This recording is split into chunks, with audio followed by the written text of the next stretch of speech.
He had a lot of them. Okay, now we're going to talk about William J. Floss, which is your great-grandpa. My grandpa. Oh, your grandpa, okay. He was really into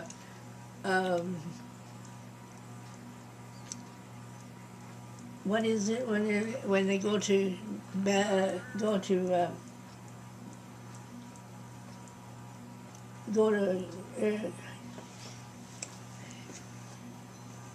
you get somebody, you know, be good in going to work on going to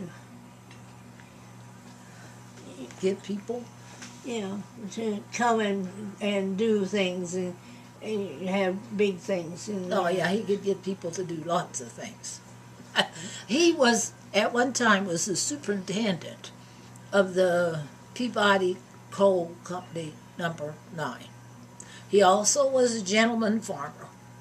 What's a gentleman farmer? Well, he had a farm, and a small farm. So he farmed that with the help of his sons-in-law and his son. And his son. One son. And the other son took off to Chicago. Yeah. But the son being Harry. No, the son going to Chicago was Clifford Eugene. But the son that was helping him was Harry. Yes. Okay.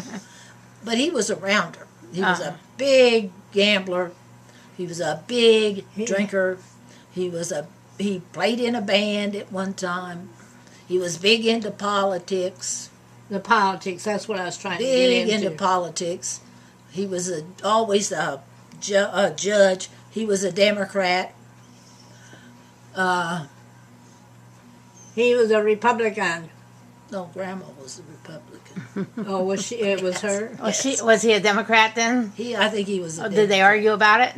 Yes, yes, they did. But Daddy, my daddy was a Republican. Yes, he was. But Grandpa had a nice house. He always provided for the family, but he chain smoked. And probably chain drank. Yes, I'm sure. And went down in the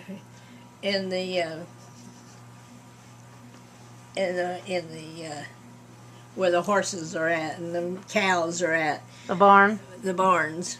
To drink. And Grandma didn't want Grandma to see that. And in a time when there was in the town where we lived. DuQuoin? In the town where he lived.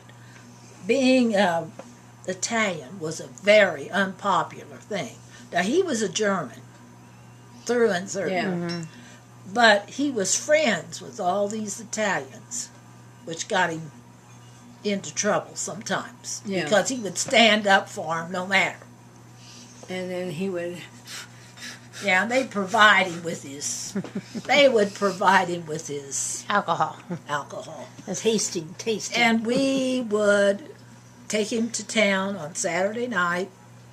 My dad. And Sunday and Saturday morning. Yeah. We'd take him to town. We'd all go. My sister, me, my mom, Grandma Floss, who was a sweet lady. But my mother stayed home. But she would. My Grandma Floss put on her best apron and her best hat. Mother stayed home and mopped the floor. She mopped the floors.